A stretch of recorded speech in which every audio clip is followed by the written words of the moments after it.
joining us. Thank you for those who joined us today on this beautiful day here in Ottawa. Welcome to the new folks who've come in. There's some snacks, refreshments inside. You're welcome.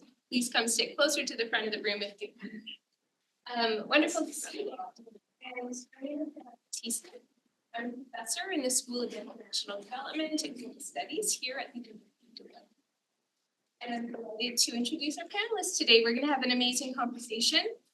We're going to start with Hand. She's the High Commissioner. He joined the Bangladesh Civil Service in 1995 and has been doing amazing work for many years now. And we're delighted to have her here with us today. Thank you for joining us. We also have Dr. Lily Nichols on my far left. She is a practitioner in residence with the School of International Development and Global Studies at the University of Ottawa.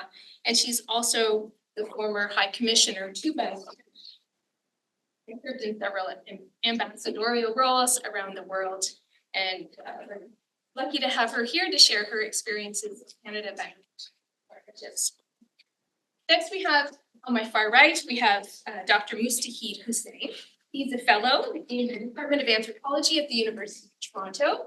He's also an author. He finished his PhD dissertation not too long ago, and it turned into a very interesting and important publication, a book called Double Truths. He has some copies of those books here. He can show you them. He's going to tell you a little bit about his book today.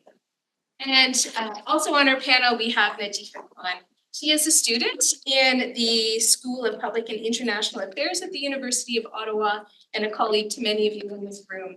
So welcome to our panelists. We're going to start with short 10-minute presentations from each of our panelists, introductions, reflections, and comments from others on the panel. After each of the four panelists have had their chance to present and get some reflections from the panelists, we'll turn it over to you for your questions and comments. We will also welcome questions online, and our colleagues who are attending to the webinar are going to make sure if there are questions that they'll be asked. So wonderful, thank you for coming, and join me in welcoming our panel today.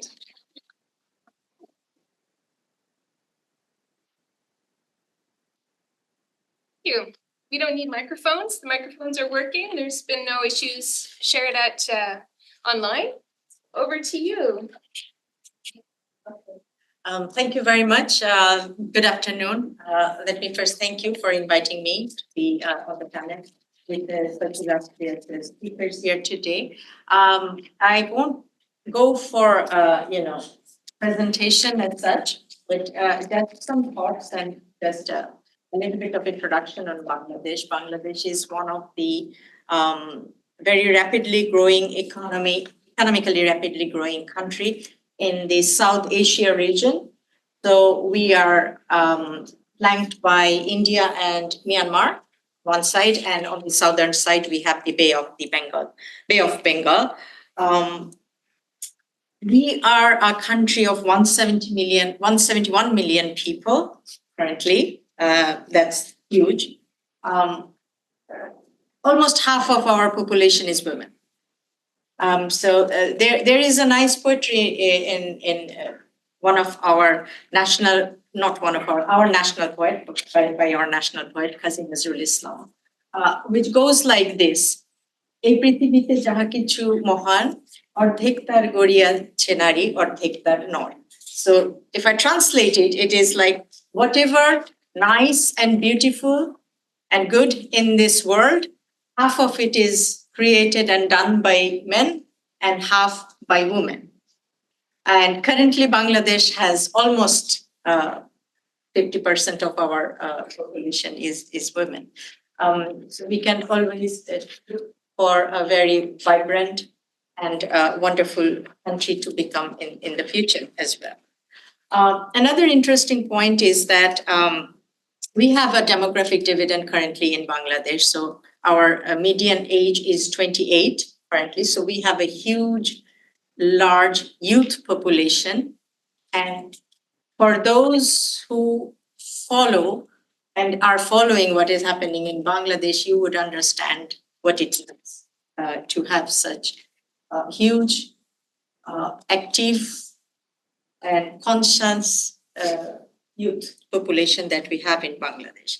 As for the economy goes, we are a lower middle income mixed market economy.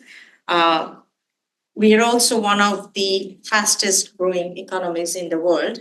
And currently, in terms of size of economy, we are 36th largest economy by nominal terms and 24th largest by PPP. We also have a labor force of 71.4 million, as per last year's statistics, which is the world's seventh largest. So we have the seventh largest workforce in Bangladesh, which is by volume a very small country. Our GNI is 1.6 trillion PPP US dollars. And the largest sector in our GDP is the service sector, which is about 51.5%. And then we have also the other sectors like industrial sector, which is also going up, and the agriculture sector.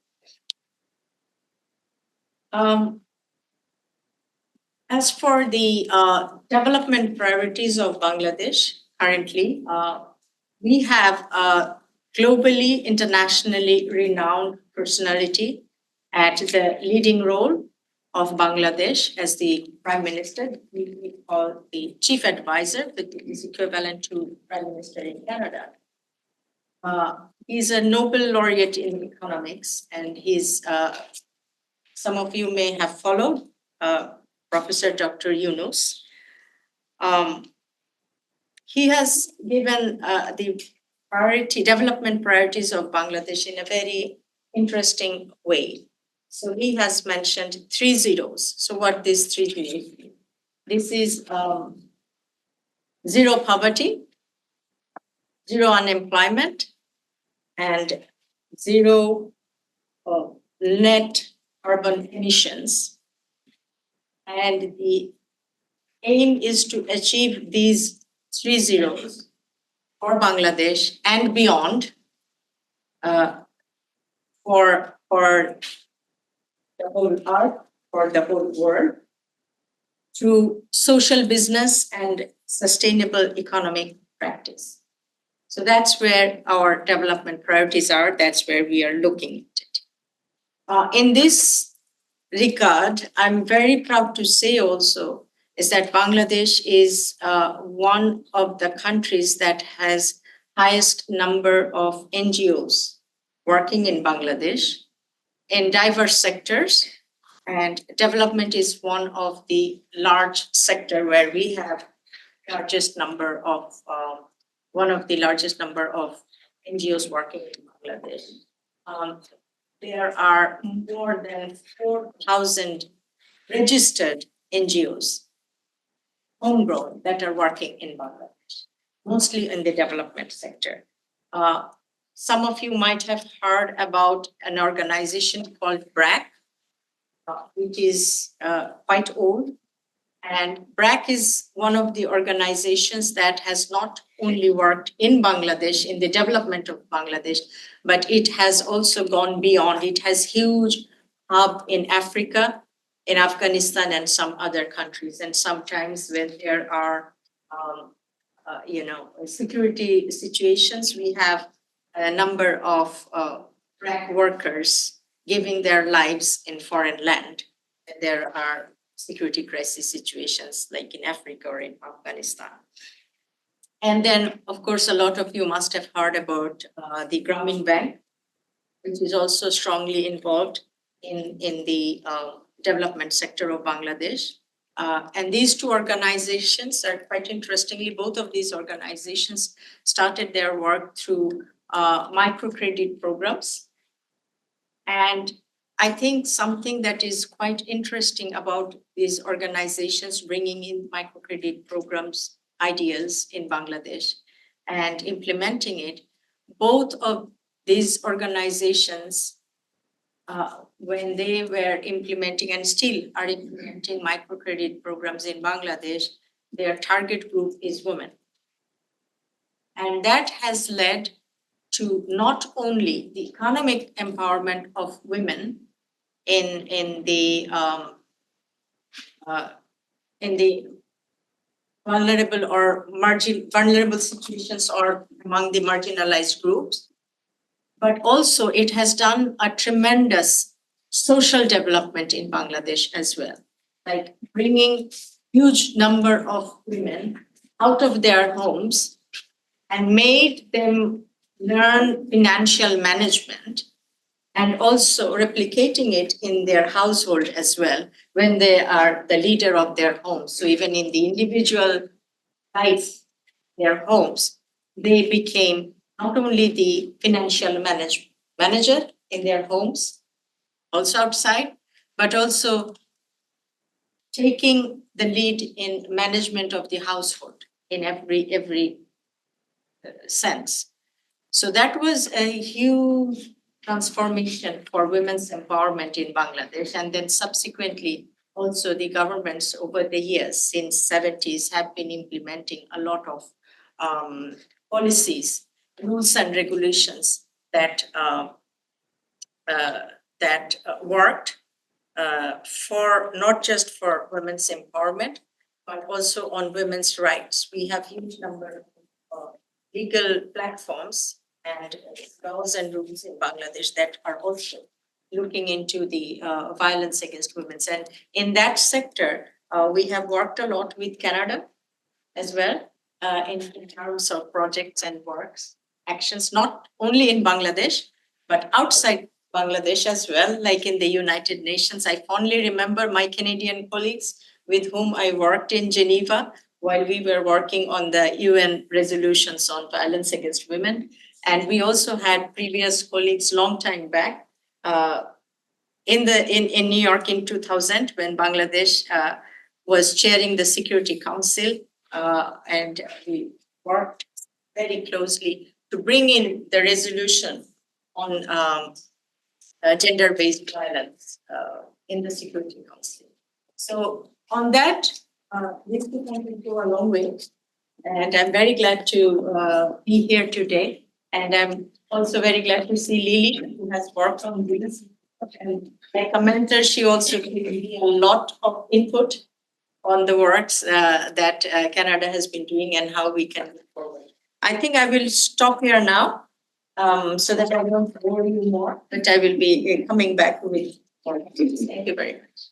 Thank you so much, High Commissioner. It's so important to get the overview, to hear a little bit about some current realities in Bangladesh. And I'm just curious, when we look at this long history of microcredit that Bangladesh is so well known for, what are some of the ways that we've seen changes in society in Bangladesh in terms of girls' education, women's empowerment? What does that look like for the people of Bangladesh after all of these years of microcredit? It really has made a lot of impact.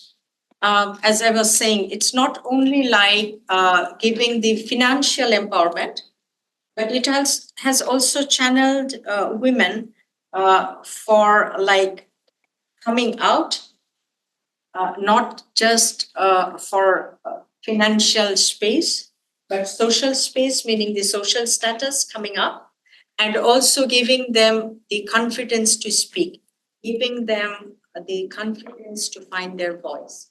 So there has been tremendous change in that. And as I was saying, like you see almost 50% of our population are women.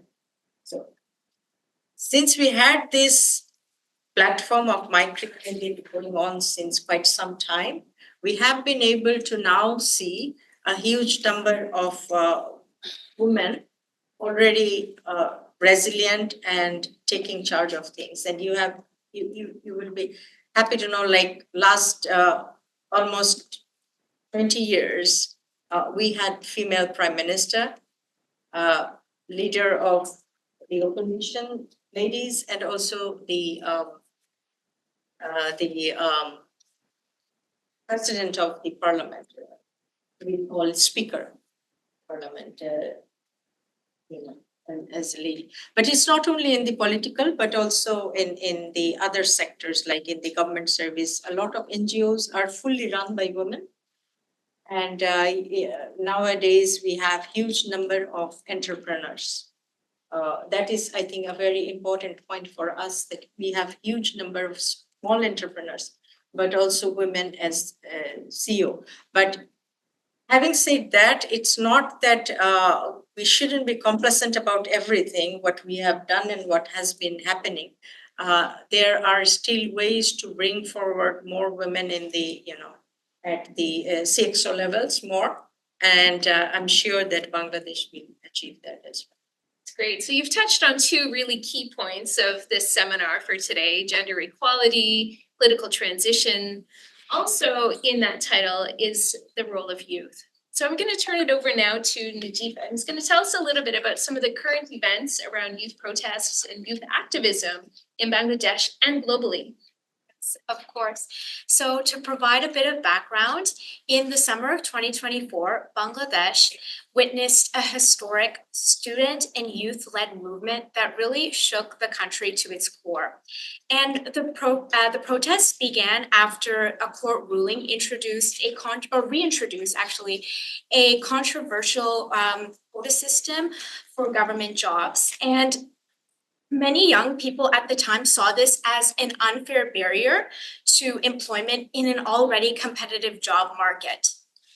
So, frustrated by the limited opportunities and a system that seemed to favor certain groups over others, many students, young professionals, and supporters took to the streets in peaceful demonstrations demanding fairness and accountability. So, what started as a movement for job equality eventually turned into something much, much bigger.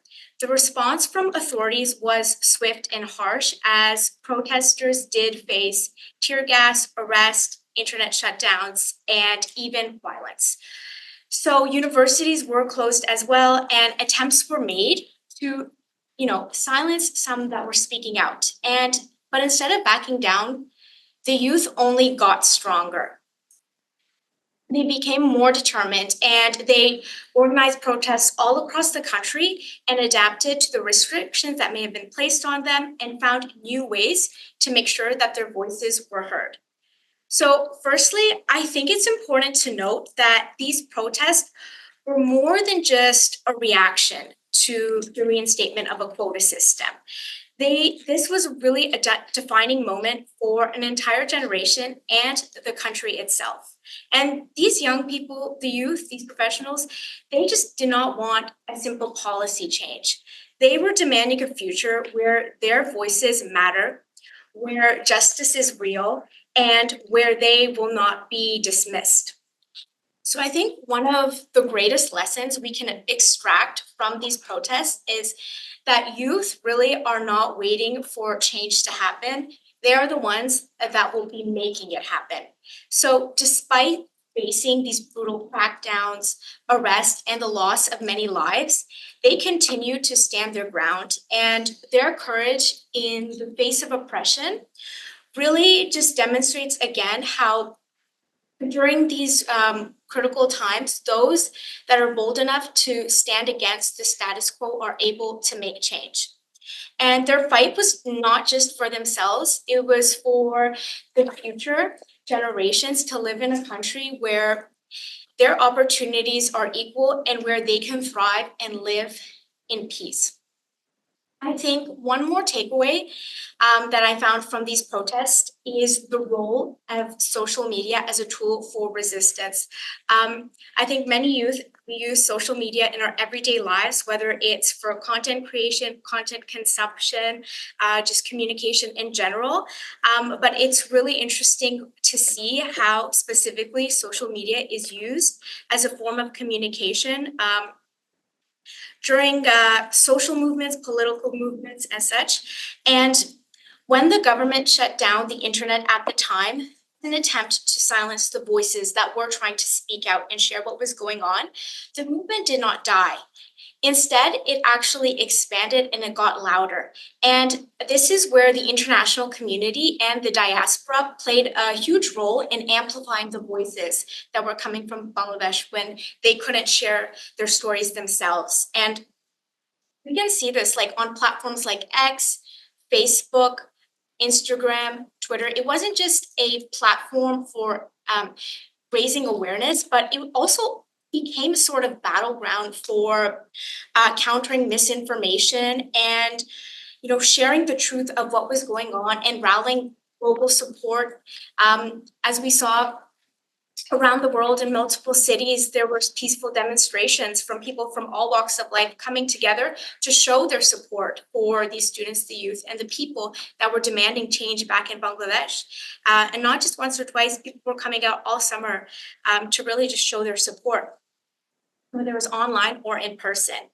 So this highlights how today's youth are using social media, not just for self-expression, but as a means of resistance, mobilization, and advocacy. And really, this movement, I think, was a wake-up call, not just for Bangladesh, but for the world. It showed us that young people, no matter where they live in the world, they have the power to lead revolutions and create change. They have the power to inspire millions, to stand up when others are unable to, and to demand a better future for themselves and those around them. And I think their message is clear that this generation will not be ignored and they will not be silenced. They will make sure that their voices are heard one way or another. Thank you so much. It's so clear how the connections are so important, right? And building those connections, fostering them, and having that space through social media. Yeah. Mustahid, I think you wanted to say a few words at this point in reflecting on what happened in the summer with the youth protests. Go ahead. I happened to be in Dhaka in mid-July, towards the end of July, when at the thick of things. The Dhaka I knew and I grew up in, one of the most densely populated cities in the world. Dhaka in July looked like a graveyard. I'm still processing my PTSD, what I witnessed. RAB helicopters shooting a machine gun, firing at the students. Brack University, in addition to relatives and friends, I also got a chance to spend time with rickshaw pullers, street vendors, women laborers who didn't have any job. Right? In this process, I realized two things, that these problems, as Najifa said, I'm paraphrasing her voice here, these are deep-rooted problems. And in Bengali, I'm paraphrasing Voltaire, in Bengali, they said it's more richly, but in English, it sounds like in other countries, they have political parties, but in Bangladesh, 2 political parties have a country.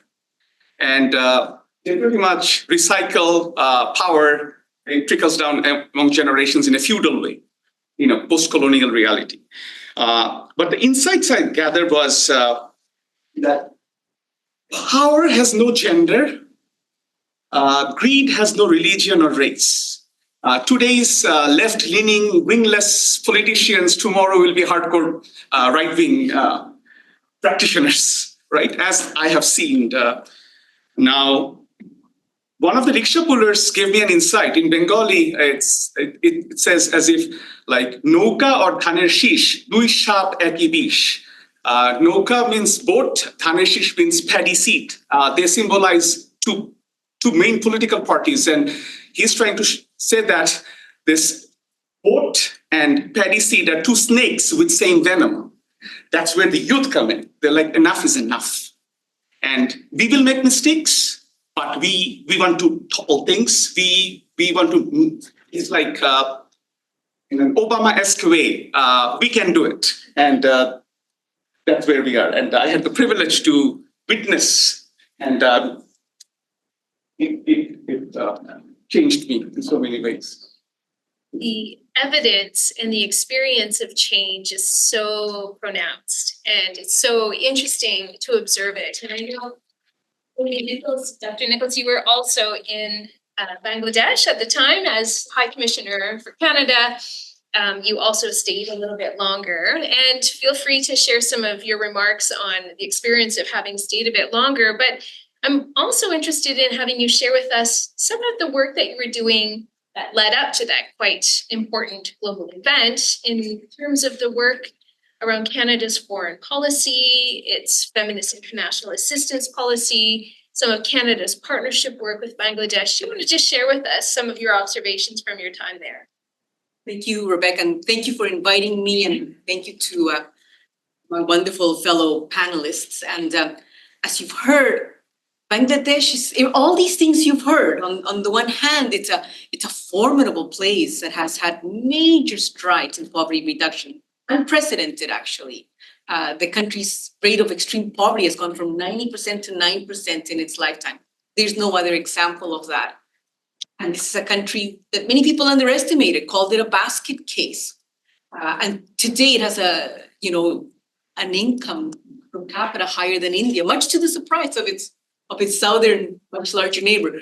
So Bangladesh is those things. And it is, as High Commissioner Shoban was explaining, a movement, of women, microcredit played a role in that. And we heard from Najifa about how students played a role as well in the student movement. So it is all those things, but also, as we've heard, it's a country that has gone through a formidable series of events. It's had an incredible year or so where an unexpected revolution that started as a quota movement became a mass movement, where an election that had expected results but contentious results became a very divisive both among Bangladeshis and even globally. And it's also a place where the country's most famous citizen, laureate Professor Yunus, unexpectedly, having been maligned in Bangladesh, became interim leader of the country. So it's a country where all those things can happen at one time and in one place, and it's been an incredible time. And of course, the country now faces formidable challenges, but also formidable opportunities. So I think, Rebecca, you'll ask us a little bit more about that in a minute. But I wanted, even though I'm no longer the Canadian High Commissioner, so I'm speaking from a personal point of view, but also it gives me a chance, having come back, to reflect on what Canada has done. And maybe it's important to start by saying that Canada and Bangladesh have deep, very close relationship based on mutual friendship and a very multifaceted relationship. Canada was one of the first countries to recognize Bangladesh at a time where other countries were not doing so. We were one of the first countries to provide food aid at the time, because right after the liberation movement, the country went through a serious famine, and Canada was one of the first to give food aid, and we've continued giving international assistance, over $4 billion actually, in the last 50 plus years. And part of that has been, as Commissioner Shoban explained, not only based on mutual interest, but intentionally in strengthening Bangladeshi capacity, Bangladeshi NGOs, and areas such as like health, for example. Canada is one of, a big supporter of sexual and reproductive health rights in Bangladesh, technical vocational education for youth. More than half of the country are young people below the age of 15. Half of those are what are sometimes called youth, neither in employment or in school. So that's been a big focus of Canadian assistance. And also, we've worked on areas such as child labor and violence against women, which remain challenges. And of course, on the Rohingya refugees, hopefully some of you have heard of the Rohingya. It's 1 million refugees in Cox's Bazar, and Canada has from the beginning played an active role in supporting Rohingya refugees. And Bangladesh, by the way, is unprecedented in the way that it has welcomed 1 million refugees. So Canada has been involved in all those areas. Feminist foreign policy has been a big part and focus of what we do in Bangladesh, not just while I was there, but for the past 50 years. And we've done it in what we call a whole of government approach. So not just through development. For example, in the area of security, through the LC initiative, Canada has been helping BIPSOT, which is the training peacekeeping center in Bangladesh, build barracks for UN peacekeepers. We've been working with the University of Dhaka to do research on women, peace and security and their national action plan, the NAP. In the area of trade, through the Trade Facilitation Office, we've been working to strengthen jute producers, especially many of them small producers, many of them women, helping them to export and increase their export capacity. So through trade, we've also implemented a feminist agenda.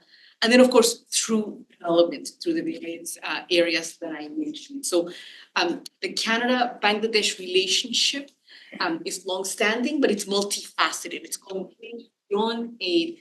And today, between us, we have over 100,000 native Bangladeshis living here in Canada, thousands of students, and many people-to-people links. So it's a relationship that continues to grow.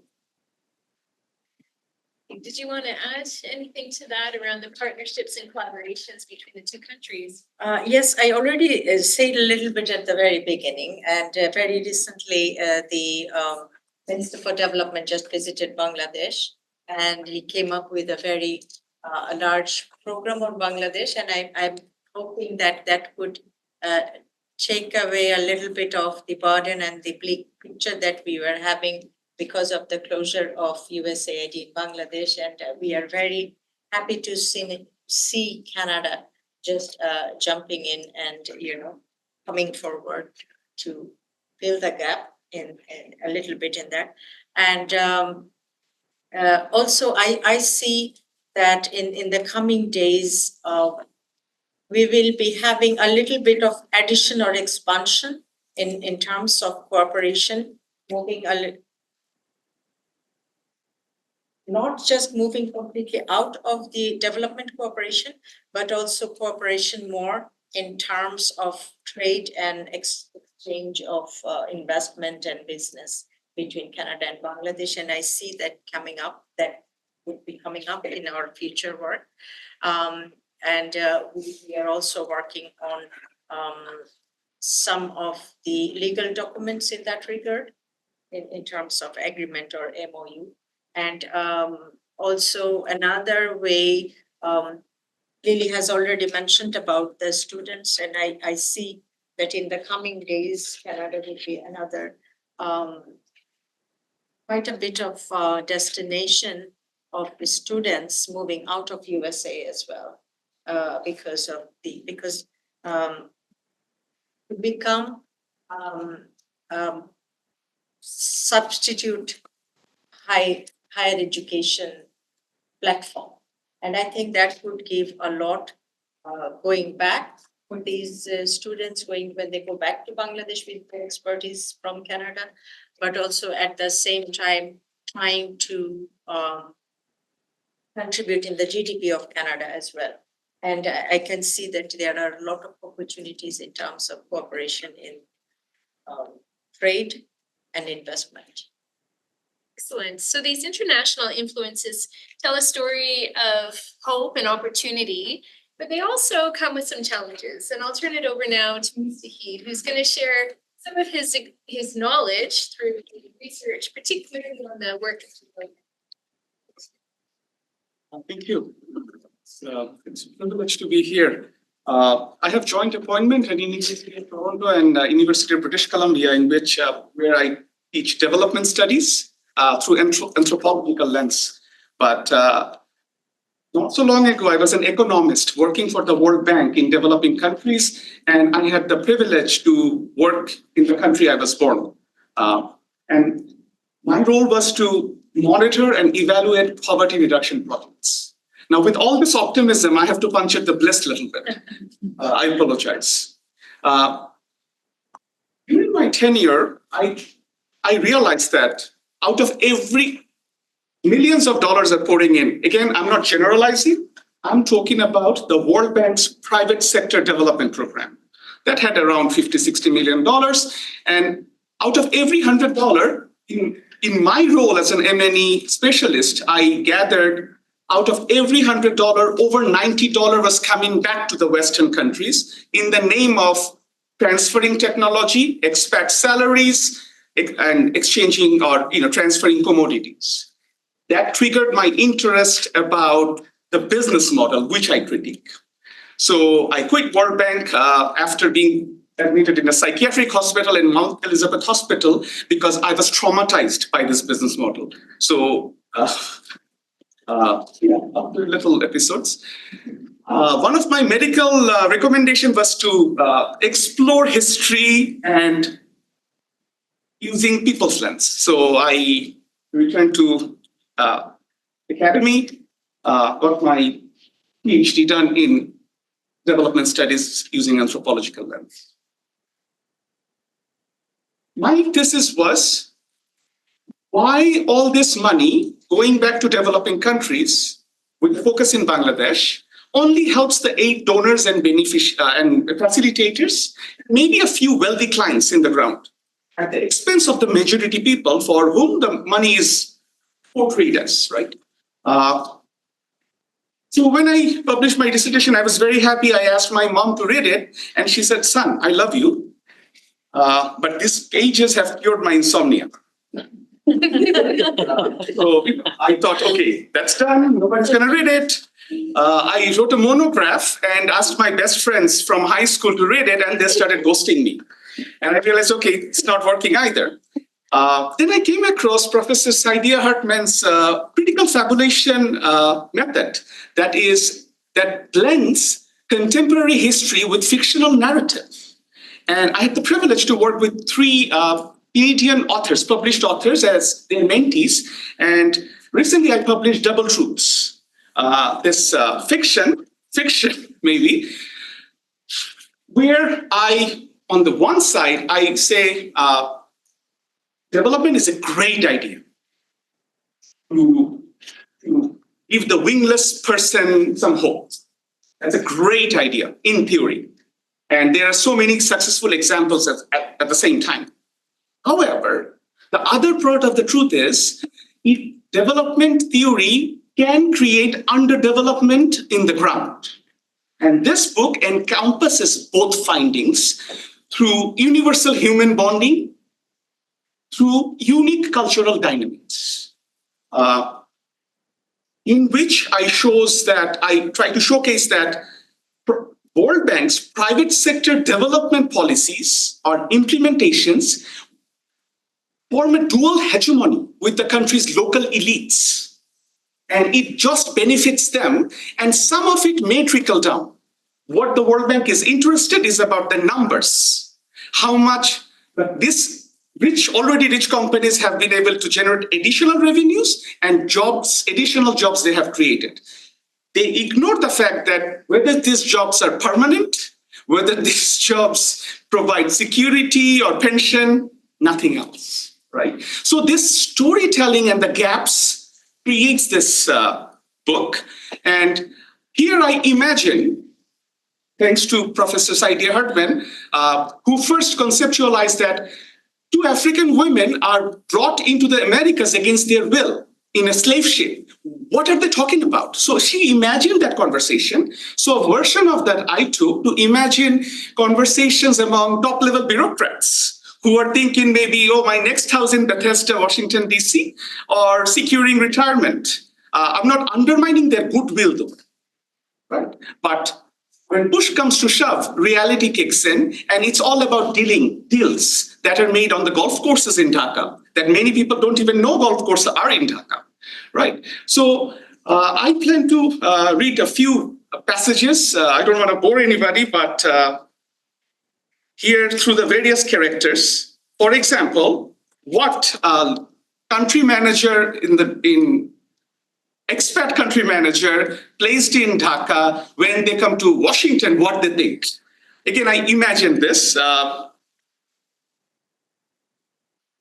Page 173. One of those head offices in Washington, D.C. belong to the World Bank, the undisputed juggernaut of development, poverty reduction, and monetary lending institutions. Within its complex hierarchy, Pradeep, who was a Nepali expat placed in Bangladesh, Pradeep was a placeholder Hawaldar, formerly the regional manager for South Asia, covering Bangladesh lately for the country's better market expansion prospects. He flew down to Washington, D.C. for a week, one of his 2 yearly trips to North America with his sophisticated parasitic boss, Amit Arora. On such trips, Pradeep usually shook hands with other ruthless yet polite sharks and reptiles in nicer suits and skirts that spoke in Polish, American, and British accents, as well as listened to their articulate and impressively delivered nonsense. Sorry, I'm being a little emotional here. As Amit's deputy, Pradeep had been mostly executing commands that came from these parasites placed on the top of the World Bank hierarchy. And those tasks kept Pradeep constantly on edge. The powerful bankers of development and reconstruction on Pennsylvania Avenue were as controlling as the Medici of Renaissance Florence. If Pradeep failed to deliver results in the precise, prescriptive manner he was ordered to deliver them, the Medici of development, who routinely reinvented the wheel, would not hesitate to replace him with a few Michelangelo to paint and repaint the spokes of development in the third world.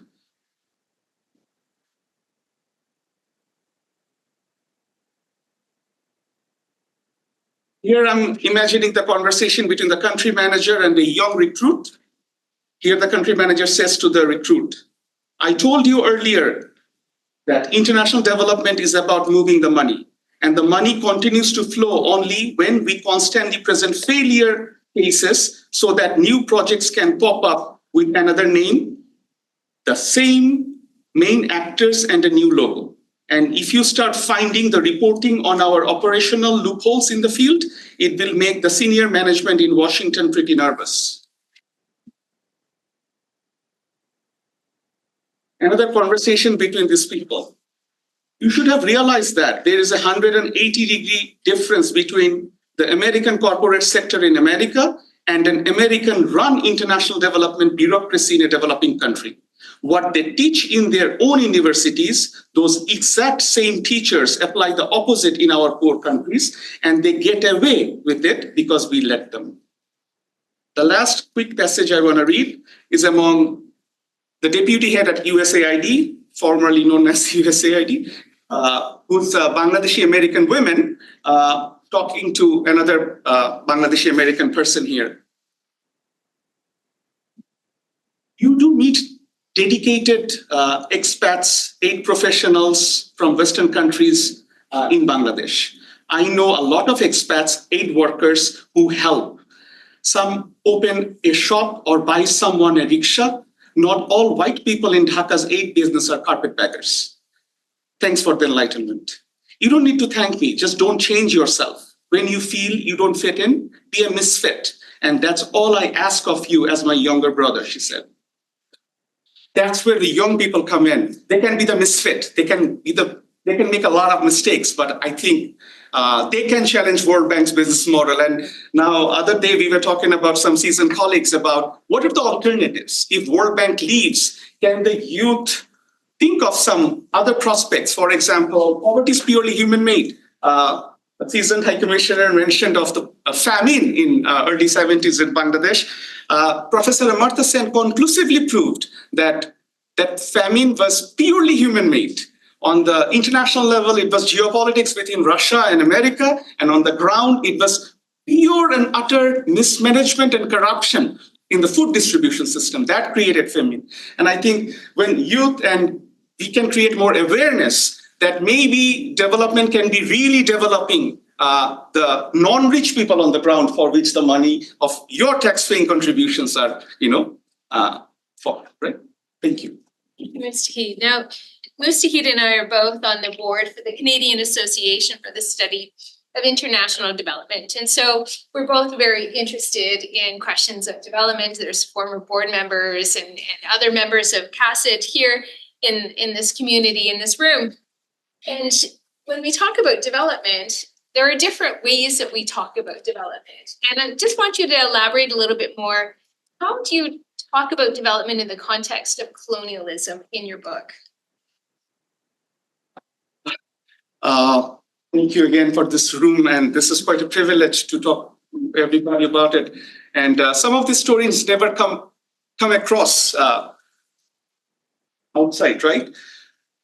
In my opinion, World Bank in South Asia or in Bangladesh still has a colonial format.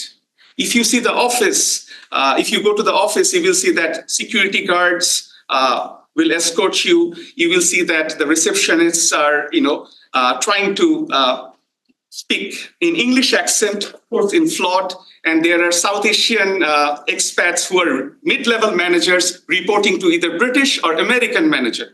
So you see the racial hierarchy built in, and that's very disturbing to begin with. I have inquired why an educated Bangladeshi cannot be the head. But this is, again, that's how I mentioned, Washington prescribes. Washington wants to do good things, but again, they have to do things in Bangladesh through India. And I have to add some can of worms here, that India is 80% of South Asia as land size and 70% of South Asia's economy, perhaps. But it treats Bangladesh like younger countries in South Asia, like younger brothers. Like you may have heard of how Michael Corleone dealt with his younger brother Fredo. He ordered assassination attempt on his younger brother. Right. So paraphrasing very famous Indian filmmaker Satyajit Ray in the context of British in South Asia, I would say that today's India acts like the colonial Britain towards Bangladesh. Like India has given Bangladesh a lot, but has taken even more and keeps taking. That's some paraphrasing from Satyajit Ray. And now, India is the new colonizers. And when it comes to South Asian studies, unfortunately, India takes all the glamour. But there are other countries. And that doesn't really happen much. And that's why I think in South Asian studies, I think there can be Bangladesh studies in the future. That's what we aim to have for. Recently, Sri Lankans have developed Tamil studies at UTSC. Scarborough, right? So given the diaspora, as seasoned High Commissioner mentioned, over 100,000 and the country's 171 million people, and being, I think, with the fastest economies of the world, according to McKinsey and BCG, it's the 11th, next 11 countries, one of the 11 next countries to be watched for, right? So there can be something, because lots are happening, and as I'm paraphrasing again, High Commissioner Nicholas, right, that Bangladesh is going through a lot. It's a big market, not only for America and Canada, but also for China and India, right? So there's a lot of interest, tourism prospect. So, but the colonial lens still prevails. And the youth, I have so much hope for the youth, because I think the country's average age, as High Commissioner mentioned, it's 28, but it's the people who like control the politics, narrative, even newspapers, the editors, they're quite seasoned. And what youth today are wondering, that politics is like a profession, but every profession has a retirement age. But why in Bangladesh politicians do not have a retirement age? Right, that's something, new questions are emerging through the voice of the youth, and I'm very optimistic. That's where I will end. And thanks for sharing. I mean, these critiques of what we mean by development are so important. Your reflections on a particular story of development are really important. And I really also appreciate your ability to reflect on it personally and your really close connection to it and its impact on you, having worked in that institution. But I think when we talk about development, we often talk about it as this monolithic one thing, but there are so many developments that are happening. So I'm going to turn it back to Dr. Nichols to share a little bit about, like, what are some of your observations of other development orientations, experiences, ways that development is manifesting in the day-to-day life among the people that you were working with in Bangladesh? Thank you, Rebecca. And I was listening to Mustahid and remind me of myself. Many years ago, luckily I did not end up in the hospital, but I did also end up doing a PhD about why development wasn't reducing poverty the way it should. I also had an existential crisis. But I think that we have to remember that what we call development, what we call foreign aid, is not a lithic, but it's not an entity, it's not a person of its own. It's a tool. And it's not just a tool of poverty reduction, it's a tool of foreign policy as well. So you are always doing both, right? So you are always using foreign assistance and development for your own agenda. And sometimes that agenda is to promote a national interest, political interest, and sometimes that agenda can be for poverty reduction. I've been lucky after having done it for 30 years that I've seen it used both ways, of course, but I've seen it also have an impact. And I think that definitely in Bangladesh, with organizations like BRAC, for example, during COVID, if it hadn't been for organizations like BRAC that have health workers that with a little knapsack would go door to door and knock on your door no matter where you lived and say, is everybody okay here? Do you need anything? Are you getting enough food? If you didn't have that kind of network and that you couldn't have had the effectiveness that Bangladesh had in actually dealing with COVID. They actually did this very well. So it can be both. It's a tool for catalytic change and transformation, but it can also be a tool for resisting change and reinforcing the status quo. It depends on how it gets used, but it's not only foreigners that are deciding, no matter what, no matter what country you work in, you work through states. So governments themselves have to be ready and open to using development and foreign assistance for transformative social change, right? And in some cases, that's not the case.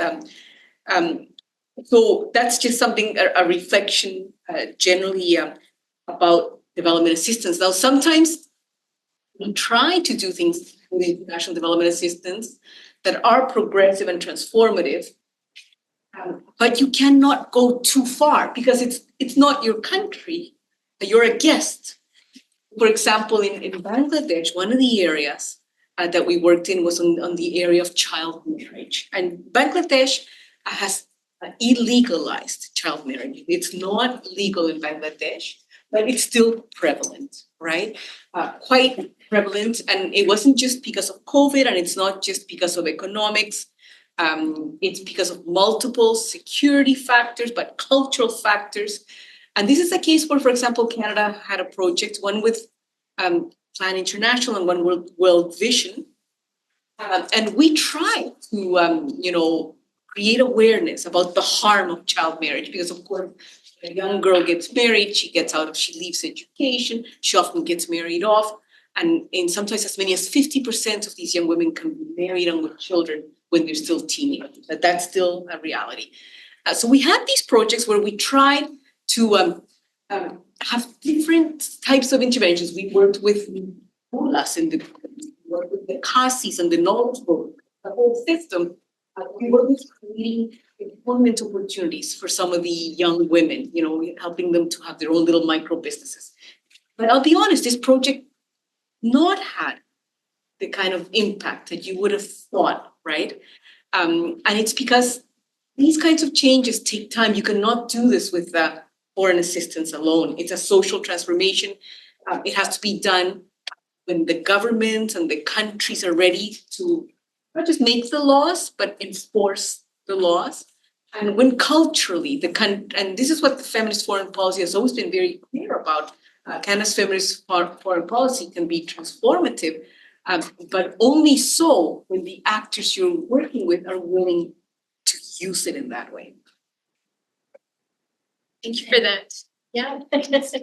No, thank you very much. This is a very interesting discussion between Lily, the other side, and Dr. Mustahid is on the other side. Mustahid on the other side.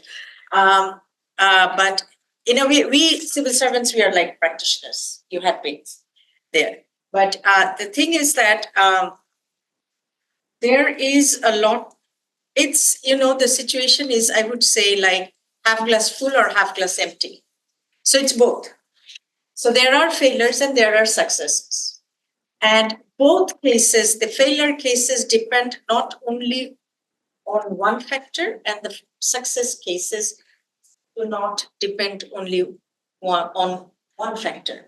We have to look at it in a very comprehensive way. Now,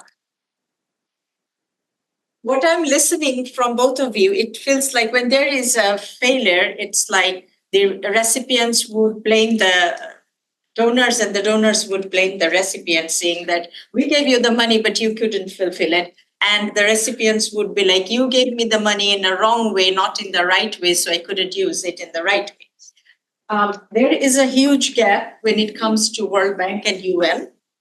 I have been working with UN since long. My portfolio, as most of my career, has been UN.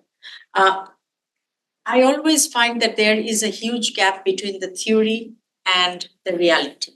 And that makes it more difficult for these, development assistances or aid or this kind of collaboration, sometimes not to gel, so it seems like collapsing or falling, or not fulfilling 100% the mandate it has and the results that it needs to have.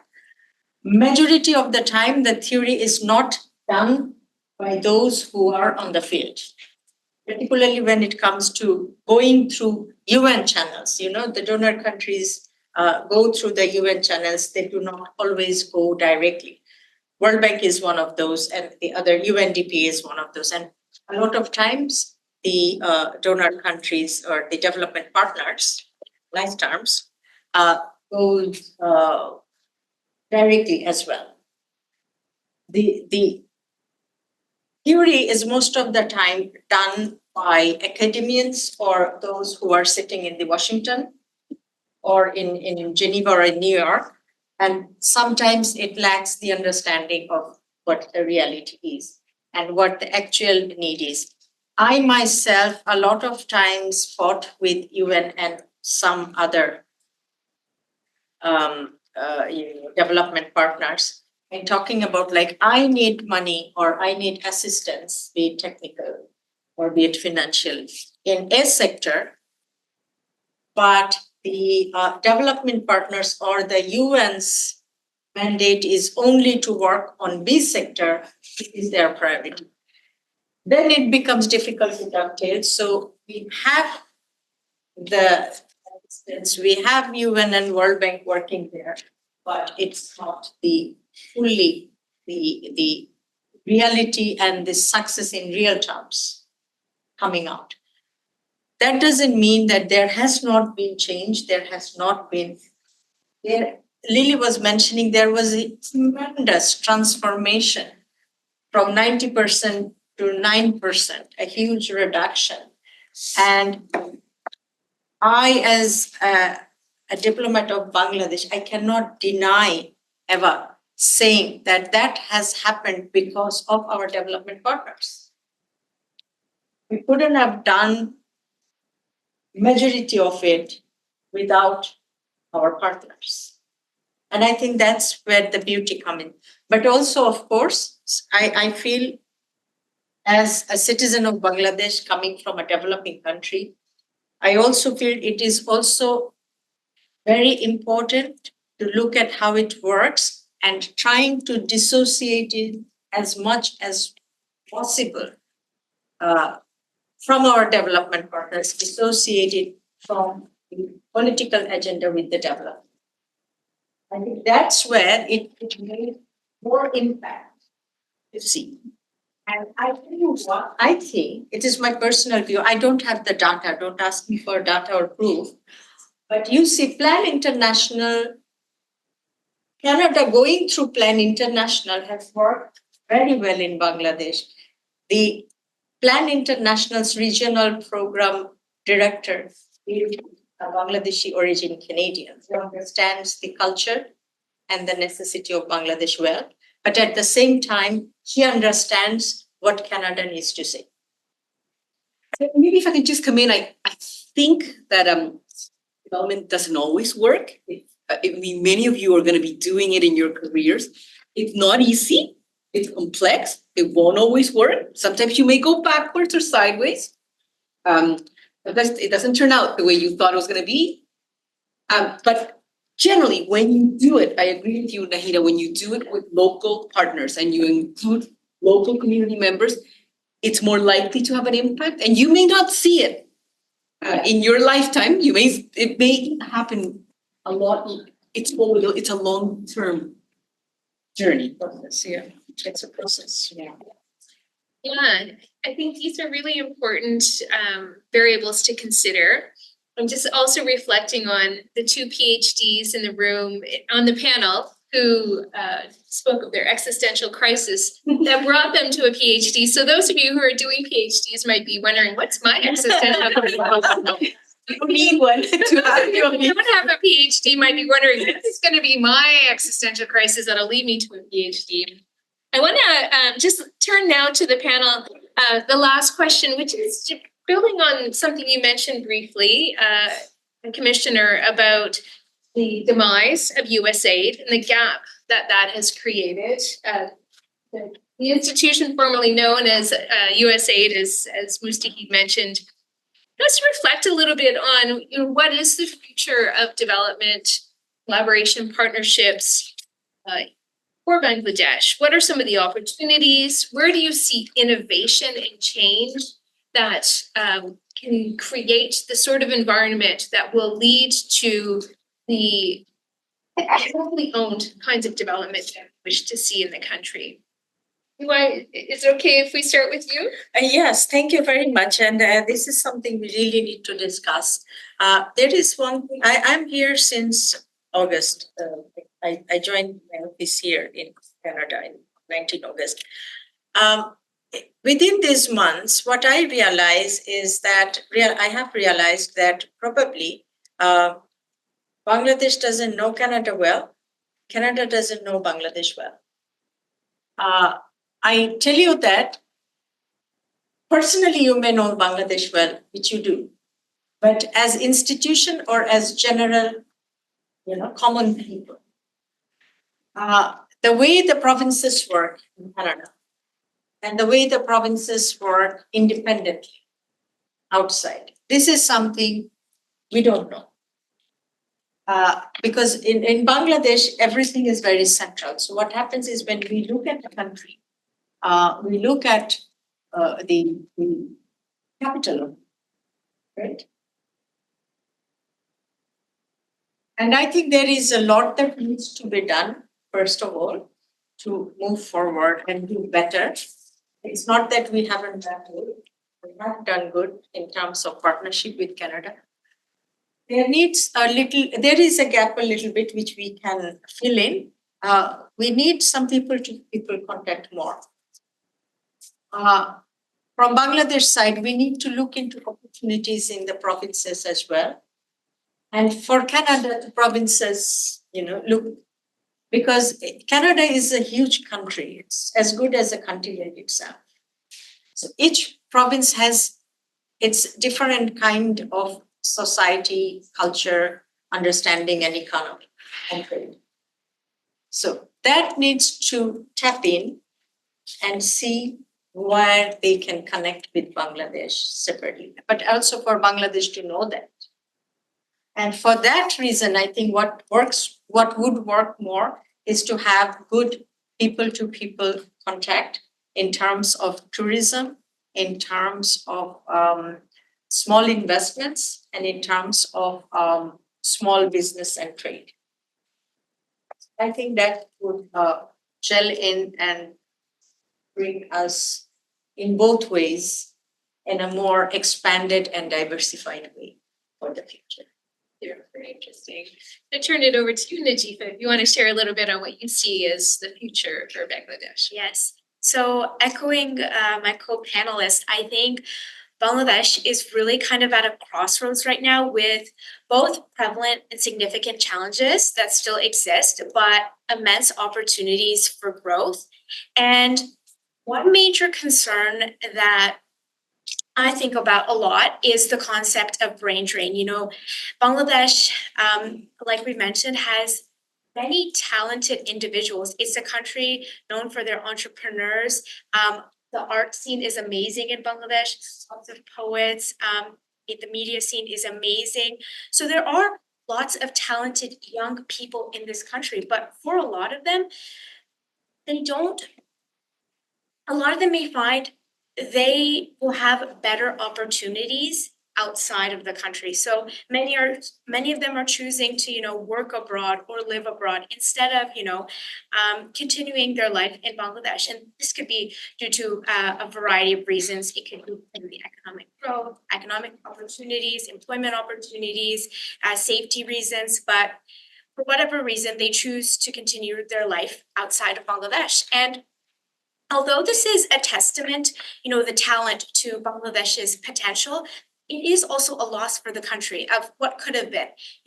If all these talented individuals stayed and continued to contribute to the country, what could have happened? So that is something that I think about a lot. And I think by investing in industries, fostering innovation, ensuring that talent is recognized and rewarded at home, it can create maybe a better environment, or at least the start of, retaining more of the talented individuals that come out from this country, because there are many. And another critical issue I think that is still prevalent, High Commissioner Nicholas was touching a bit about it, was women's safety. So despite impressive progress in gender equality, with more women contributing to the workforce now, and in leadership and education, I think safety still remains a major barrier. And many women still unfortunately face harassment, whether it's in public spaces or private spaces, and especially in more regional or rural areas. And this is a concern because to be able to address this, there are many elements, but of course, maybe stronger policy, more improved, better law enforcement, but most importantly, a shift in maybe societal standards to ensure that women and girls can move freely in particular and participate fully in all aspects of their life. And to add on to women and youth, I also think ethnic and religious minorities within the country, for them to be able to practice their culture, their religious activities in peace, is something that I would really like to see. I think it is still a struggle within the country. Maybe a lot of people from different religious minorities, backgrounds, they don't feel as safe to practice. But I think that is definitely something in the coming years that can change. But alongside these challenges, I see incredible potential with the country. Bangladesh has a strong history of resilience, and the youth of today have shown that they're not afraid to demand change. So if we, I think, can harness this energy and ensure that all citizens, women, youth, minorities, have the safety, the opportunities, and support they need, then Bangladesh's future, I think, will definitely be bright. It's a country filled with people that have so many amazing ideas, that want to change, that want to, see their country thrive and succeed like so many others. And I definitely think that they will be able to.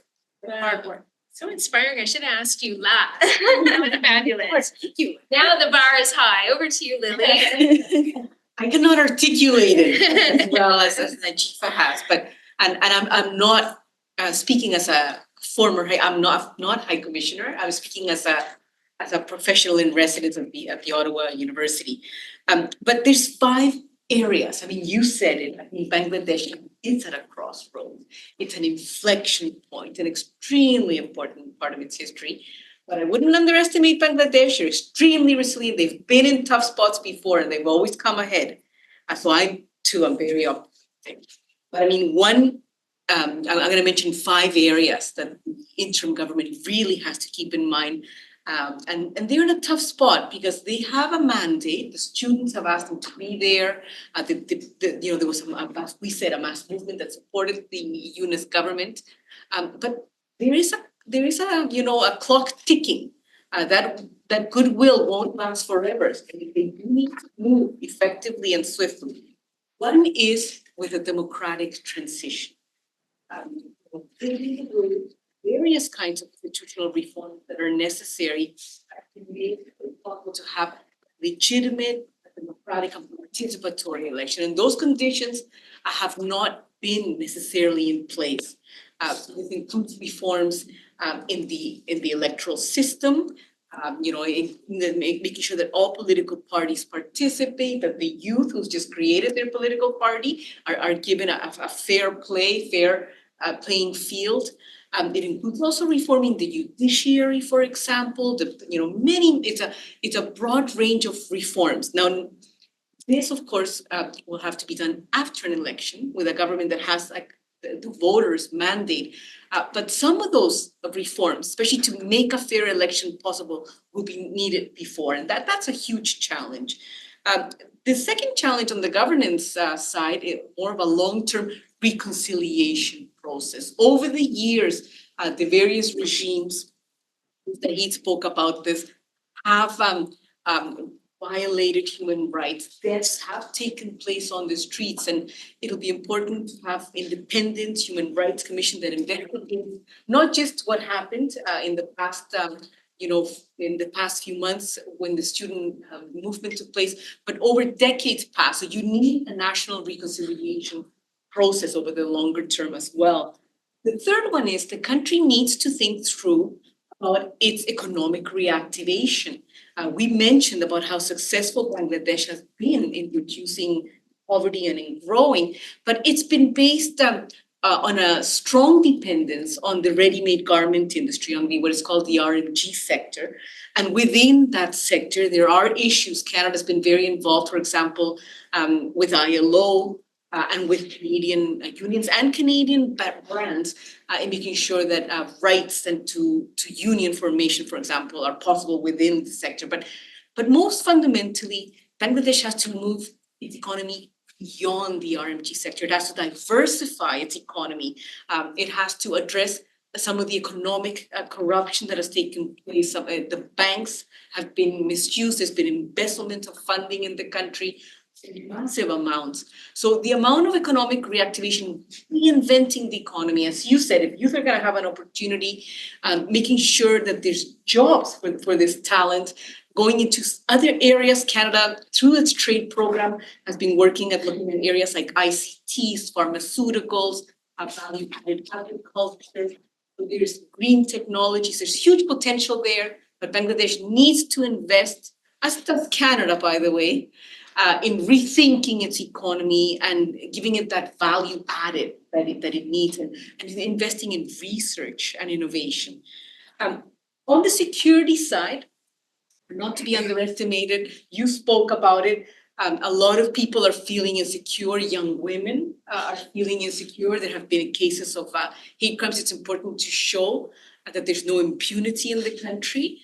The police has been reluctant to go out on the streets because of the events, the scrutiny from the public that has come since their role protests. And the military, which has enabled the UNIS government to come in, is kind of waiting in the sidelines, but a bit nervous and wondering, if things get out of hand, do they at some point have to come in? I don't think the military wants to do that. They know that that's not what the public is interested in. But the security factor is something to keep an eye on.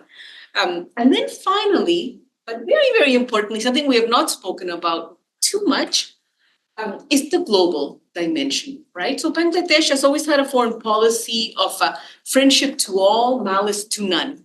But in today's polarized and turbulent world, it's not so easy to implement that policy. You've got President Trump, who's may take a very different approach, a more aggressive approach. You've got India, which is a big neighbor with its own vested interest. And then you've got China and Russia also interested in Bangladesh. Bangladesh is of great strategic importance. If you throw a dart into the Indo-Pacific region, it'll land in Bangladesh, in the Bay of Bengal. And everybody has an eye on this. Bangladesh has to start thinking, what is our own independent foreign policy? Now, foreign policy is never truly independent, but how do we play it so that we become an Indo-Pacific player, we prove our value, but we don't necessarily enter into nefarious alliances or in any way sacrifice our own interests? much more easily said than done, of course. So these are huge challenges, but like you, each one of these challenges is an opportunity. There is an opportunity for Bangladesh to have a post-election, a democratic governance, a reconciliation process, a cohesion process where people get brought in, where things are secure, and where the country expands and diversifies and modernizes its economy. So the potential is huge, and Bangladesh has proven that they can definitely do this. They're resilient and they can withstand crisis, and they've done it before. Thank you so much, Lily. 5 great points that cut across a lot of different issues. One of which comes back to some comments you made earlier, Mustaqid, around the regional dynamics. So do you want to just elaborate a little bit more on what you see as the future? And also, what do you hope to get out of this book? And how do you hope it shapes knowledge and transforms the way we think about communicating our important research as academics to a broader audience? Thank you. Well, to encapsulate, academic writing can be very limiting. We have our concepts, arguments, and results. But what I have portrayed here through Double Truths is what cannot be said because of the limitations of ethics approval in academia, right? So I want to create an awareness with this book. I bring the not only regional dynamics, but also international dynamics. Like, I agree with my seasoned panelists that Bangladesh has achieved a lot in terms of numbers, ranking, and all. However, 18 years ago, Bangladesh's per capita debt was $163. Now it's close to $2,500 US. So this growth comes at an expense. A baby who's gonna born in the next 10 minutes in Bangladesh is gonna shoulder that $2,500 USD debt. Now, why am I talking about international politics? Today's Bangladeshi development came with the borrowed money from the IMF and the World Bank. In many cases, we can argue that. And our policymakers embezzle maybe a lot of that, and those money come back to Toronto's real estate market. And when our federal government turned a blind eye. So we need to also do some work on our end. It also can be applicable to New York real estate market, in London's real estate market, Singapore, Malaysia. These are public knowledges. Half of the politicians' sons and daughters I've been to school with are either American or British citizens, or they are already in Toronto or in Vancouver, living in rich areas. I'm not here to undermine that, but there is a moral obligation for federal government here to screen these processes, how this money is coming up. We don't ask questions, right? Now, in terms of, that's something I put in this book as well. Now, what can be done? What is an alternative approach?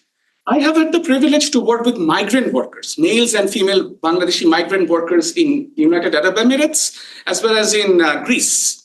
What I have seen is this large pool of migrant workers are either semi-educated from rural areas or uneducated, and they don't have the capacity to work in finer jobs. IOM, UN branch, is doing some excellent work with migrant workers. I think our development partners can jump in and build capacity for these migrant workers, because the common consensus among the youth in Bangladesh out of helplessness is, I want to go abroad because I don't see any future here. We acknowledge that this is a loss to begin with, how we can topple that with our development partners, change this mindset, as well as build the capacity of the youth. Most of the Bangladesh suffers from brain drain because our universities do not have research, and that's part of the budget cut, neoliberal budget cut endorsed with the World Bank, IMF, and often the UN, right? So we have a double standards, and that's why I talk about this double truths. We need to understand both sides of the argument, and only by creating awareness, we can maybe change the rhythm a little bit, because it's your money who's funding this. And once your money with your voice comes in the dialogue and policy, I see that with youth energy, bureaucrats will change colors. That's what I think. So I believe in the youth, I believe in the people's voice, I believe in the awareness, knowledge, and wisdom and goodwill. Well, let's hear your voices. Let's take a few questions. Of course, if you're online, you're welcome to post a question and we can read it out. But let's take a few questions, comments, reactions, reflections, experiences. We'll start with you and then just raise your hand if you want to ask also. Okay, thank you. So very My name is Egide Nikiza. I'm in the second year of my PhD in French. Then I'm going to try to ask my question in English, even though my language is French, and address my question to the High Commissioner. I want to understand from you if you see through the gender policies implemented by Canada in developing countries, if there is a colonial aspect. Why do you ask me this question? One of the criteria that is considered to analyze how women are represented or the gender policies, it is the way women are represented in institutions. If we see here in Canada, in the parliament, there are only 30%. 30%. And if we see in the government, the way the women are represented, we can think that there is gender equality. Today it's 11 against 12. But if we consider what we call in French, les ministères de souveraineté régalien, it's only one woman. Then we can say that women are dominated. But the same Canada in which women are dominated, before giving an aid, it will ask to those countries that need aid to implement gender equality.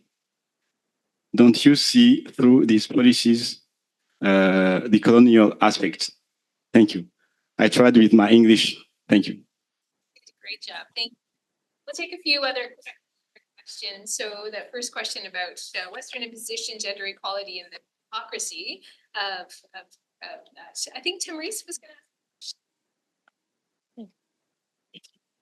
Hi, thank you very much to all the panelists. My name is Tamreez Khan, and I'm originally from Pakistan.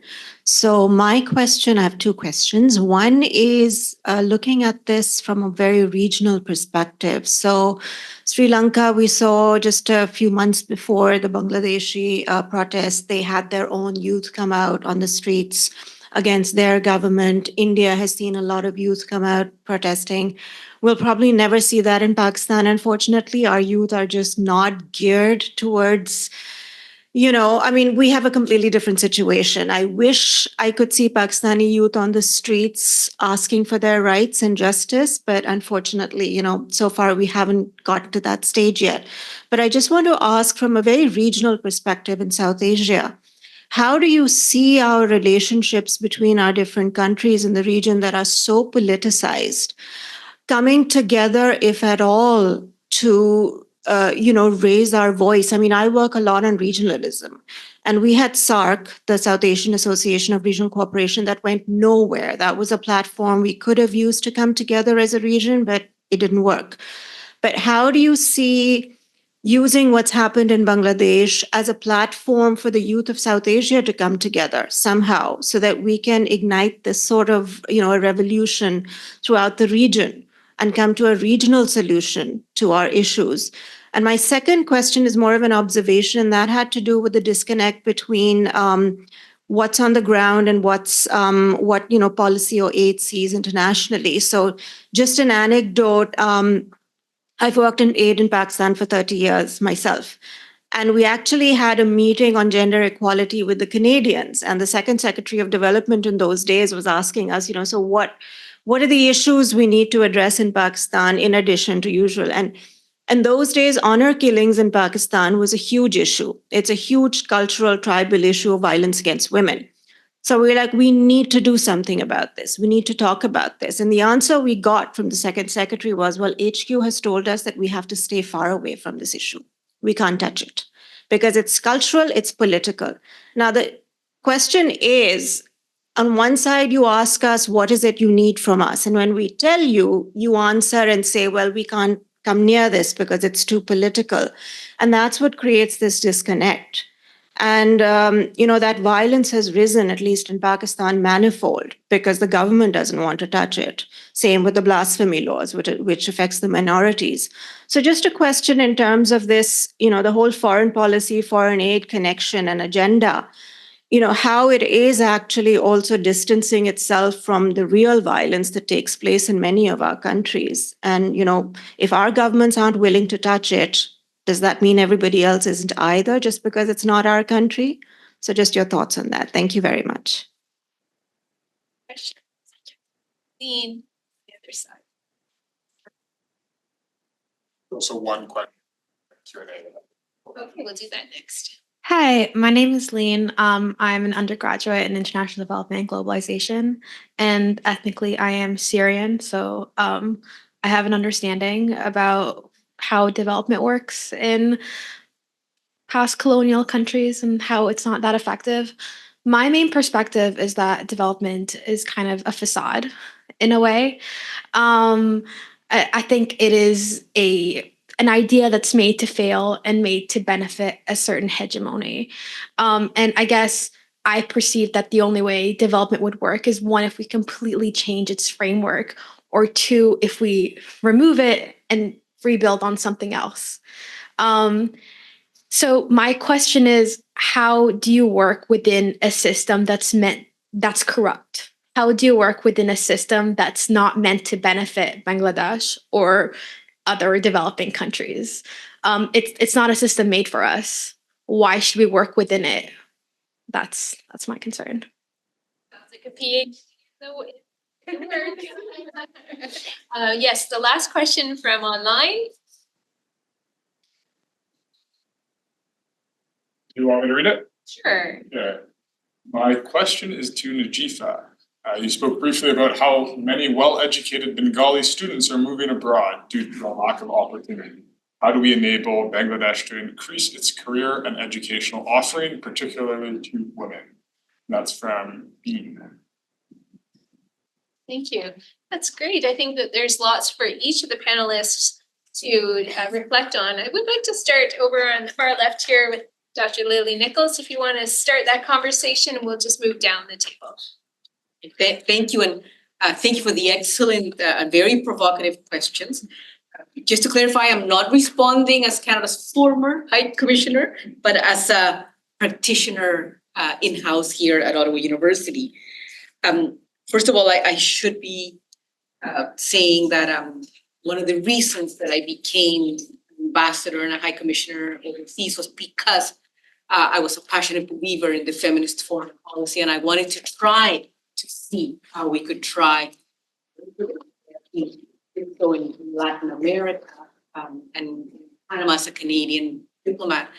But the Canadian foreign policy, although I was also part of the team that formulated the FIAP at Global Affairs. And the FIAP is based on a very transformative premise. I mean, what the FIAP says fundamentally is that if you invest and prioritize in women's rights, in women's voice, in women's opportunities, you are more likely to have a prosperous and a peaceful world. But it all depends on how you implement that policy, right? And that policy, it also is very clear that it's not meant to be imposed on anyone. I mean, it's foreign policy of every form is something that you negotiate, that you work with, that you do with the various countries and the various partners you work with. It's not something that you impose on others. Now, having said that, I have to be very honest. When I was ambassador, I used to say Canada does not have a colonial history. And I stopped saying that because then I thought, that's not correct. We do have a colonial heritage as well as a country. We have not colonized countries in Africa or in Latin America or Asia, but within our own country, I think this is one of the things that we've been all educating ourselves about. We have a colonialist legacy, but I also think we're one of the few countries that has recognized that has confronts it and speaks about it openly, and has been promoting reconciliation processes. And we try to bring this humility and to our own foreign policy as well. So when we work overseas, one of the things we do talk about very openly is that yes, Canada has values of democracy and inclusion and diversity, but we also have our own issues. We have a history of colonization within our country, and we're aware of these things. We're aware that this, but I think for that reason, we're very careful, whether it's feminism or anything else, not to impose it. You have to work with countries to do it, right? And we talked about this already today. Sometimes you make some progress, and sometimes you go sideways, and sometimes you go, and that's the reality. With respect to the development, and whether development works or not, I think it's that debate. I agree with you, Rebecca, that it's a great PhD. I hope you're thinking about this. In my view, having done development 30 years, you've already heard me say to me, development, foreign policy, official development assistance, it's a tool that we have at our disposal with others, right? And how we use it will depend on, how committed we are. When I say we, I don't just mean Canada, but I mean the recipient country, the partners, how committed we are to genuinely transforming things. The potential is there, right? The potential is there, but the potential to fail is there as well. Can you separate development from corruption, from bad governance? No, because if you could, it would be easy, and it's not easy. It's extremely complex, and it's completely difficult. Development is inherently political. It is inherently about changing power relations. It is inherently extremely complicated.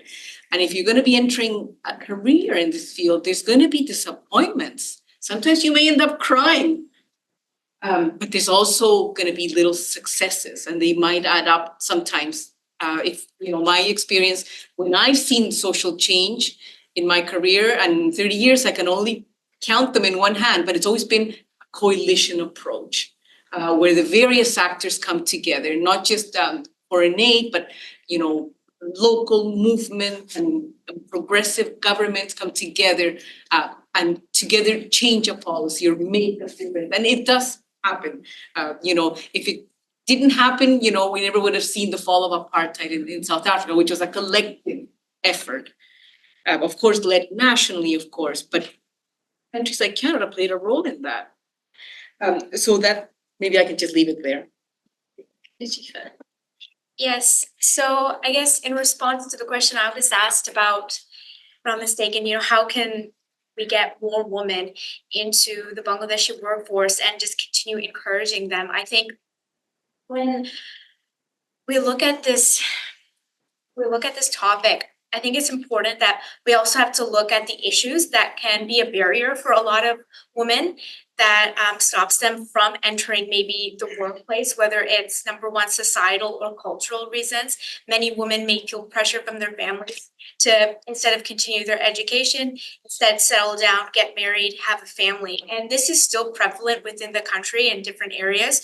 So that is something that still exists. And so I think for sure, definitely always prioritizing women's education is something that's very important, and it's a key focus.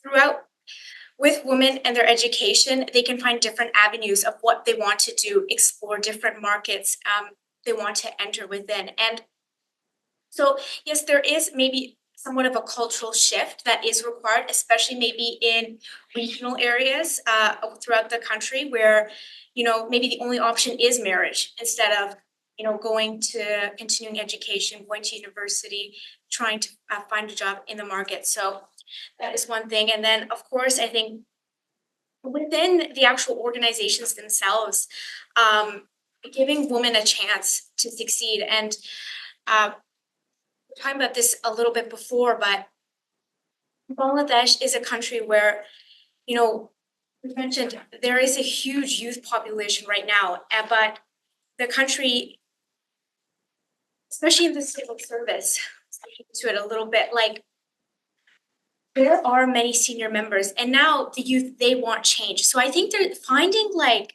a middle ground between the two generations is also important, discussing new ways of doing things, but also learning from experience, having mentorship. I think that can really help, especially women mentorship.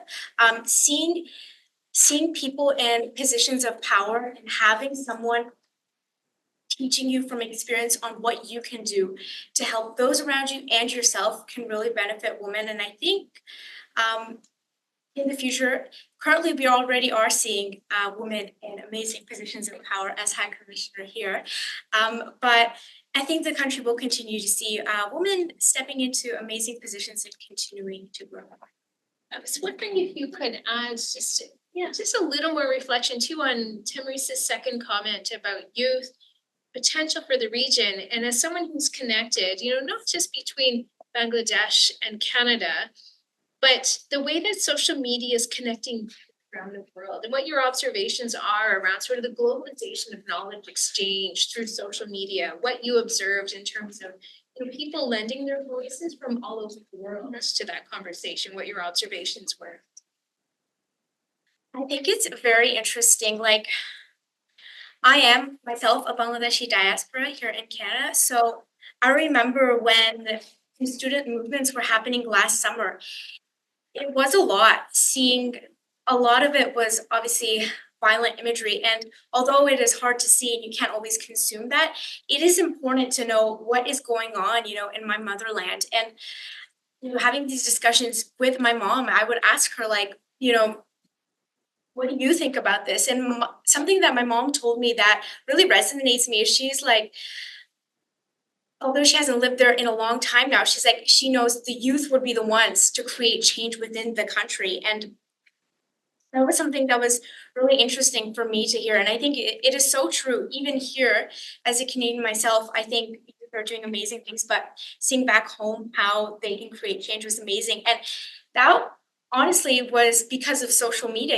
I get to see what people on the ground are actually doing, the conversations from people my age that live millions and millions of miles away. And then I also have family back there as well. And I get to hear their real experiences, cousins my same age as me, girls, just talking about how it is harder for them sometimes, to things I do normally in my regular life, they don't have the opportunities to do, whether it's just, going outside, going to the local market. They have to be a lot more aware, hyper aware of the people around them, what's going on, just to, maybe ensure their safety.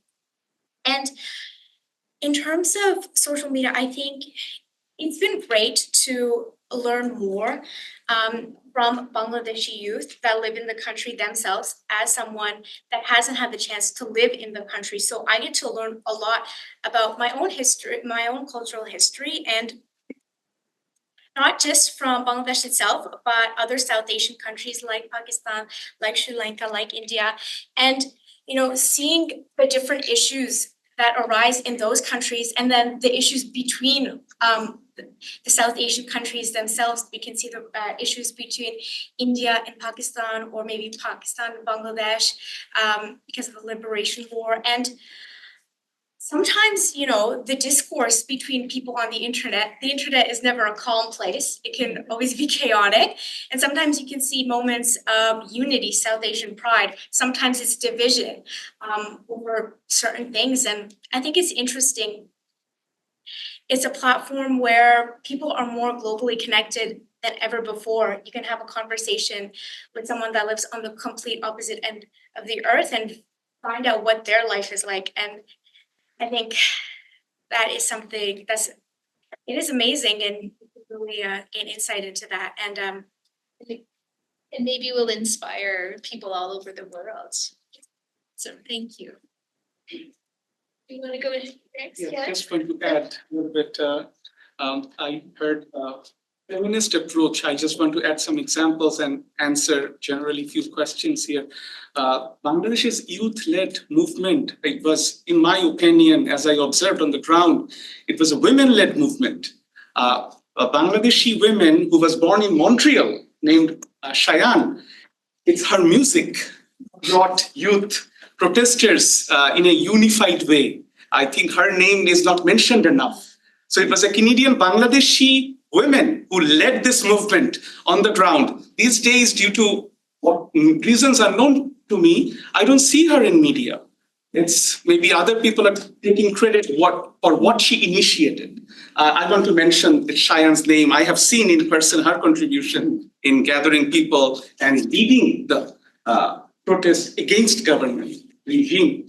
Now, the feminists mentioned about youth and in the region, South Asia, maybe not cricket matches, but maybe more cultural exchange among youth, the university level, high school level, or even at a primary level, can maybe go beyond the economic lens and the hegemonic lens. Maybe something, I don't know, but I agree with you, my friend. What's your name? Lean. Development is a facade. But when it comes to social change, I feel that it wouldn't be fair to just donate $10 to UNICEF and expecting things to change in the morning. Social change begins at home. And how I treat my daughter, how I treat my wife, my daughter observes that. It's our moral obligation to bring these changes at home. And domestic violence is a big issue in Bangladeshi Canadian diaspora community. I work with social workers. What I have seen, I cannot even imagine what it is like in Bangladesh, right? But the social change can go a long way. And when it comes to development partners, they can work with the youth. I cannot speak generally, but I know about the World Bank. They only deal with the government. Government, like institution as a World Bank as an institution. You cannot, they don't have an ATM, or we cannot open a checking or savings account there. It only works with the government. And what I have seen, how it operates in developing countries is like hiring the sons and daughters of finance ministers, hiring the nieces of governor of central bank, hiring relatives of military generals, help World Bank to bypass red tapes in developing countries, because headquarters only wants data. Like, oh, what's the story? Give me the data. So the bureaucrats in the region are dancing on hot coals to get these numbers. And this has to stop. I don't know how it's possible, because corruption is efficient within the system, right? As well as in developing countries. So maybe they can bring youth for consultation. That what do you think? Instead of bureaucrats, maybe bureaucrats and youth in the changing, evolving Bangladesh, youth can come from regular public universities and say, I want my rickshaw puller dad to have a Lexus maybe one day, or I want to drive a Lexus instead of my board of directors at private universities are only riding on 7 Series Mercedes, right? So change has to happen, but it has to begin at home, and we have to make the development partners accountable. There's a lot of conversation about accountability. A lot of bureaucrats are really good-willed, but something is missing, and youth can bring that change. I'm delighted actually now we can have the last word from Her Excellency, the Commissioner Savannah. Thank you very much. This is a fascinating discussion. But before I go to my last word, I just need to answer some of the things which are being discussed here. I'm not a development practitioner, but still coming from a developing country where, as a diplomat, I also have been party to some of the negotiations when it comes to the assistances in terms of development partnership. I wouldn't call it a facade. I agree with Lily. It is a tool, and it can bring in tremendous opportunity depending on how, on the both sides, we use it.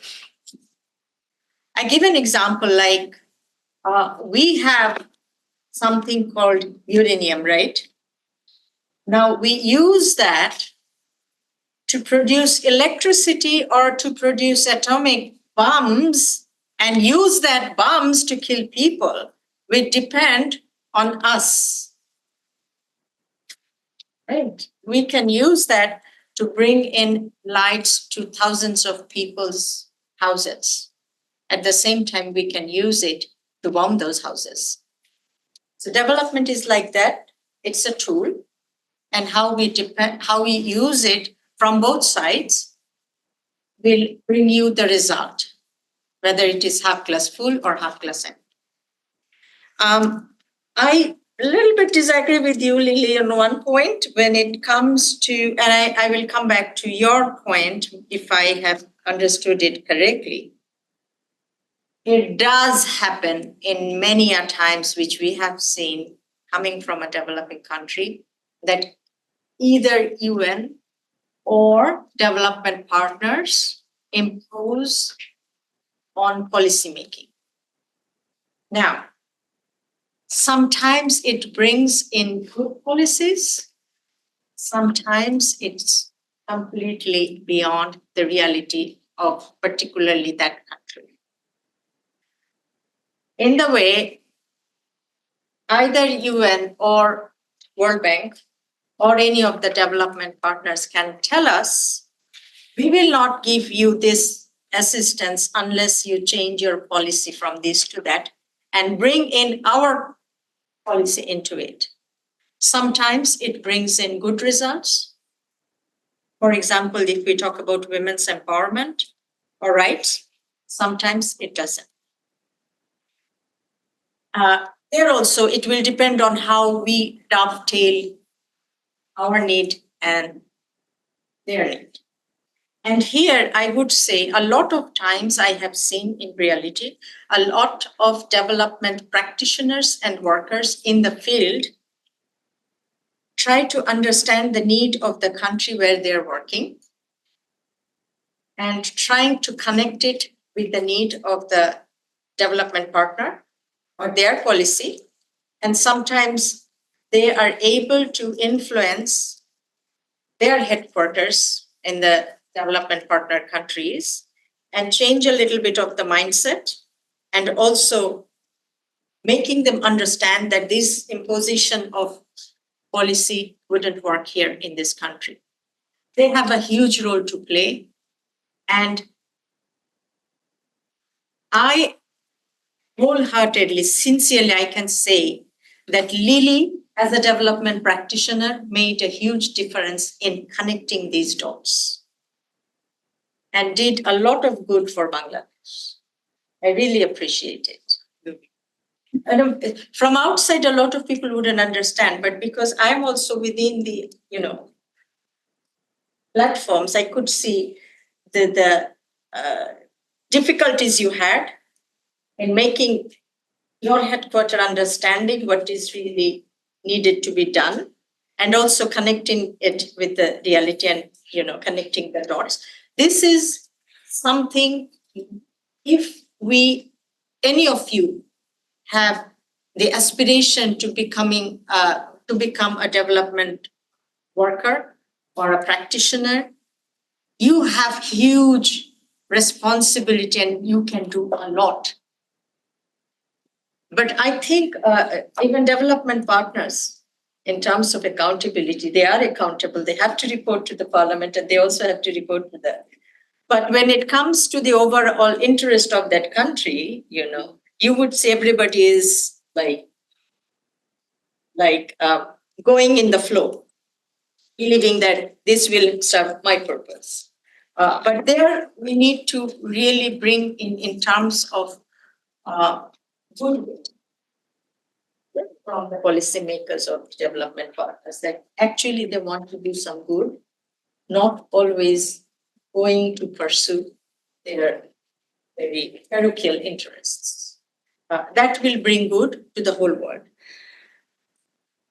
Coming to you, yes, SARC is something that is very dear to Bangladesh because Bangladesh was the country who fought tooth and nail in each and every country of the region to bring SARC into reality.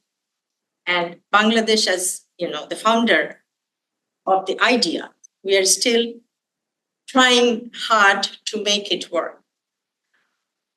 What doesn't work here is the politics. And it's not about Bangladesh, but it's the politics between India and Pakistan and Sri Lanka. I'm being very candid here. But you have pointed out to something which has a great potentiality, like networking among the youth of these countries. I think that is a very interesting idea which needs to be worked on. And this is something where we call the benefit of track 2 diplomacy should come. Maybe through the NGOs, maybe through the youth organizations, maybe through small cultural groups. Cricket won't do, by the way, because we fight like anything in the cricket ground when it comes to cricket. So maybe the cultural groups, youth cultural groups, but it has to be a track 2 diplomacy that has to come from within the communities, not always from the government, because we also have our, barriers as well. But this is something really that, people should look into. Bangladesh promoted SARC because we believed, and we still believe, that if we can bring this whole region together, putting aside the politics and look about the economic issues, particularly the trade, I think South Asia will be the most richest and the largest market in the world. This is something individual countries are failing to see, how the individual countries of the region can benefit from it. It will be the richest market in the world. I will just one more minute talking about what Nazifa was talking about, and also the others. I'm a migration person. I work at migration since long, and I'm a very strongly pro-migration person. That's why I don't see brain drain at all. Because I think when, like somebody skilled is going to another place to work, they create aspirations among others to become that skilled person. Sorry for that. If I see a nurse who is a good nurse and can go to somewhere else, like maybe Saudi Arabia or Canada, then I will study well and I will try to increase my skill as well.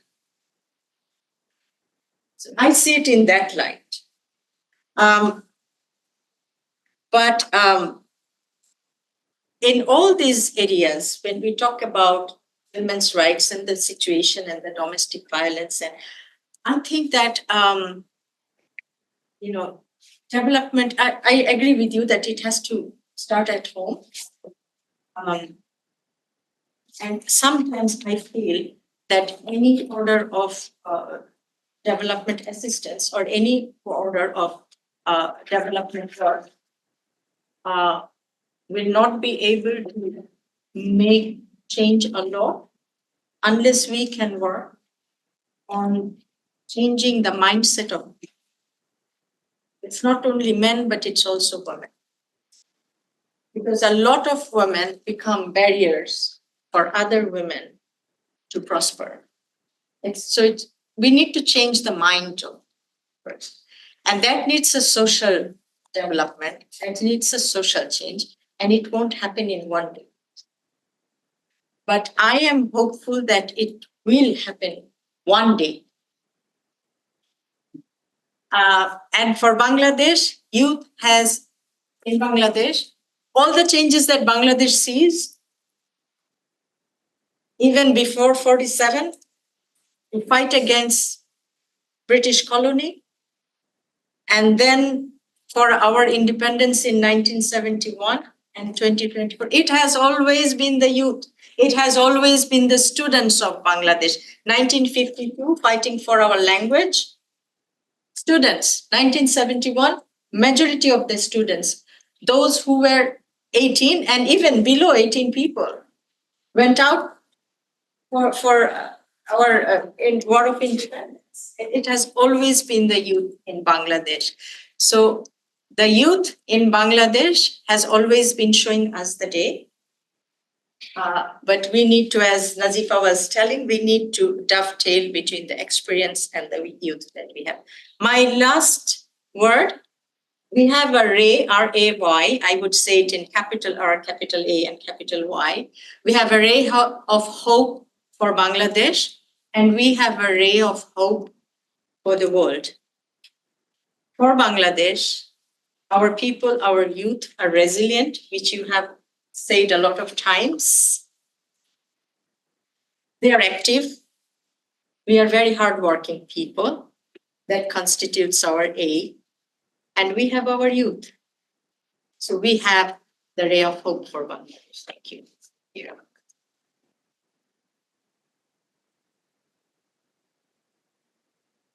Many important messages from our panel today around hope and possibilities, navigating and addressing challenges. Also the importance of dialogue and relationship building across and between groups and between countries, especially in a time where there is increasing move towards isolation. And so in a spirit of dialogue and discussion, I just wanted to thank all of you for having that conversation today amongst each other and with their wonderful audience. Thank you all for coming and for your questions and comments. I want to just first thank the Gender, Peace and Development Research Network. There are three of us. There's Margaret Jenkins, Stephen Brani, and myself, and Ben Ziles, a fourth co-director of the Gender, Peace and Development Research Network, which falls under the Center for International Policy Studies. CIPS, which kindly helped facilitate this event today, and the wonderful folks who supported us here. Thank you so much for everything that you did. But a big round of applause and thanks to our four fabulous panelists today. Thank you for coming.